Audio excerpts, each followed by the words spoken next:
Good evening, Doc Sab. Yeah, very good evening. How are you, sir? I'm good. Welcome back.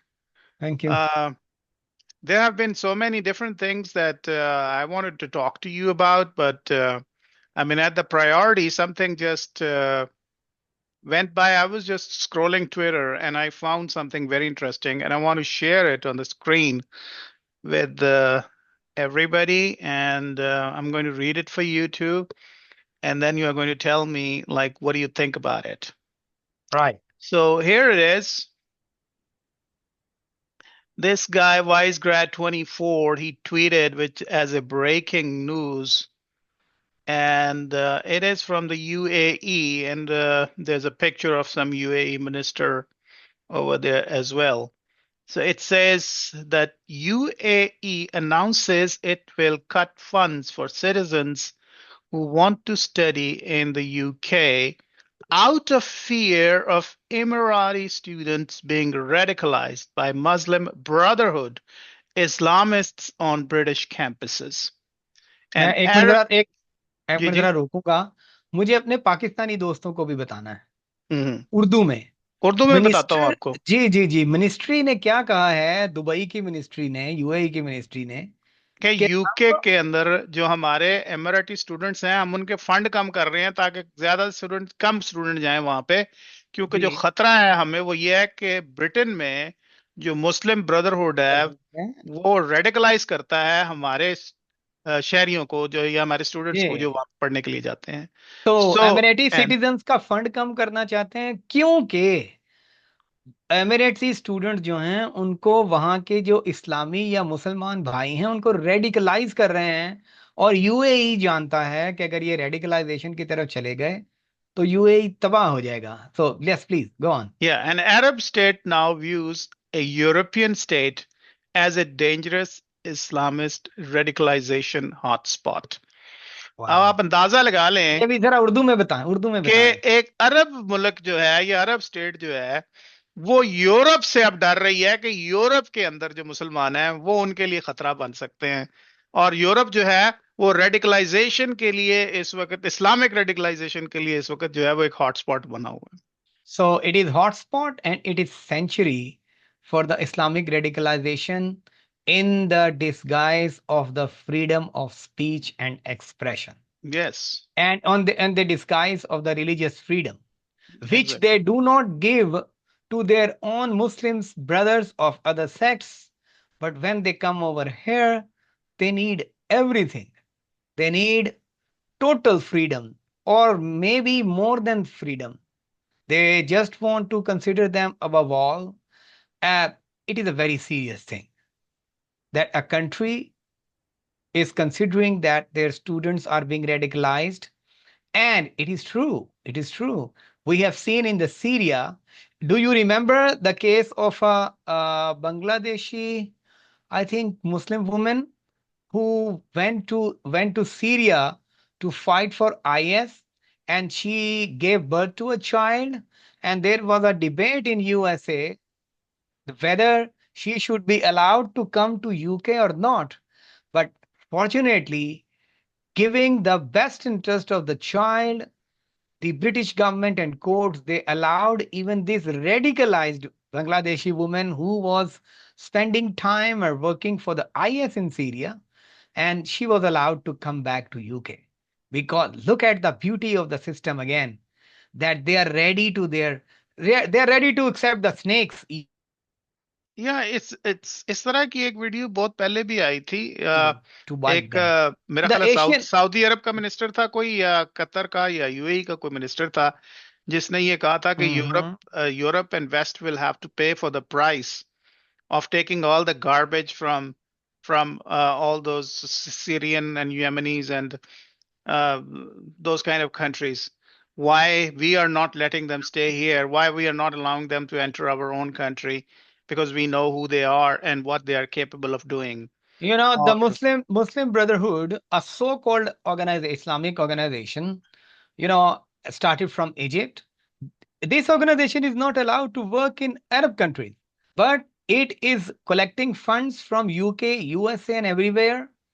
And sometime overtly and sometime covertly, Hmm. but they are collecting funds from Europe.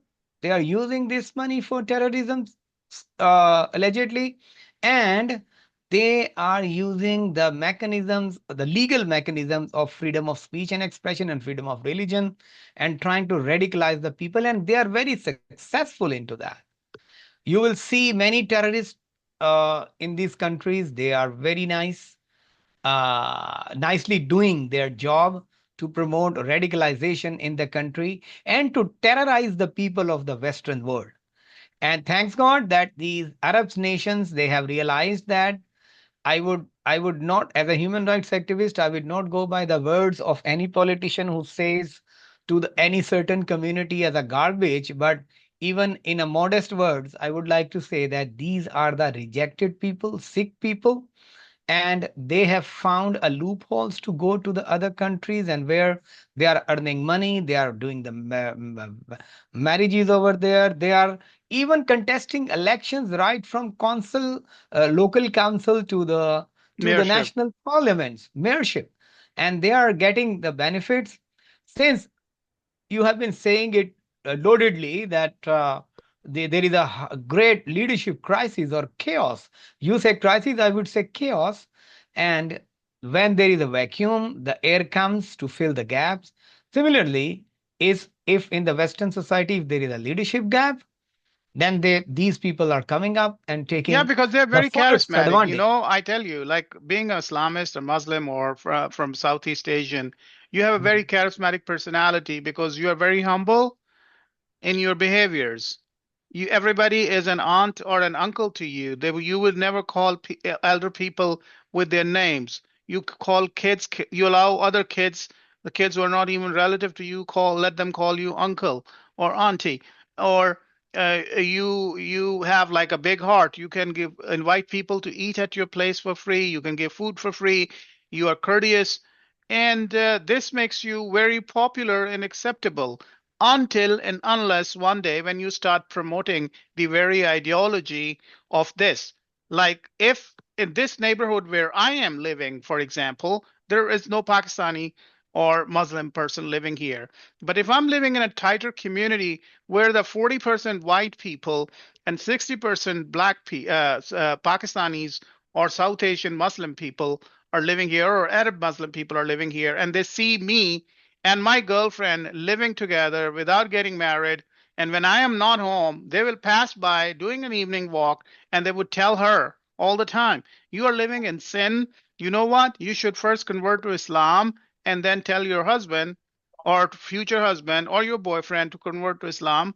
And you two both marry in our mosque and become good, not only Muslim people, but good human beings who are not living in sin." So they start preaching their inside out.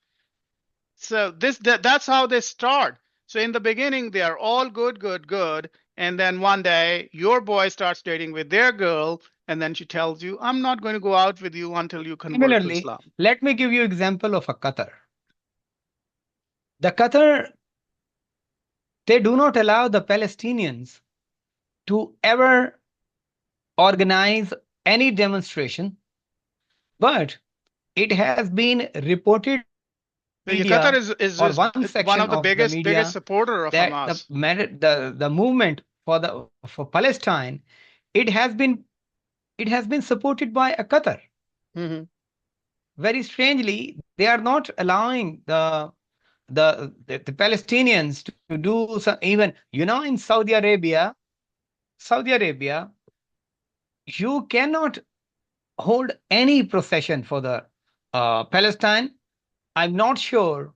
Even you cannot openly pray for the Palestine in Saudi Arabia. In disguise of different words.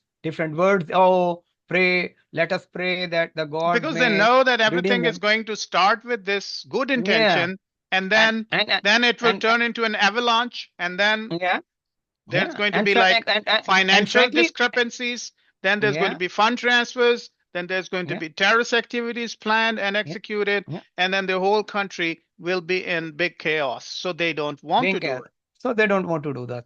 And frankly speaking, uh, these Arab countries, they know they don't like the Palestinian people because they know that unlike Afghani people, they are problematic people. They are thankless people. Thankless people. I'm not justifying whatever has been happening against them or human rights atrocities, but at the same time, you should also look into your own neck. Yeah, but this is again, it's all about that teaching, in one of the videos that we just did the last session that we did, and we talked about this issue, that why it is so difficult for them to honor the country that they are living in, and to admit the very fact that if they are in America, they're American, or if they're in Australia, they're Australian. But they always introduce themselves and establish their identity as Muslims. And you said the simple answer is that they are thankless people. They are Sanfaramosh. Yeah, They're thankless yeah. people. And they are, at the same time, they are very hypocritical. They are biggest munafik.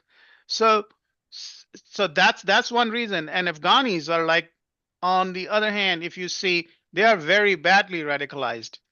They are Yeah, we not. need we need to we need to do a special program on Afghani people because I don't know how much you experience have, but I have a great experience of living among You Afghani know, people in I Karachi. I was a district manager for North. I was working in Peshawar, and then I Yeah, became the manager for Afghanistan. yeah. And I trained Afghani team, and I worked with them, so I know how it works over there too.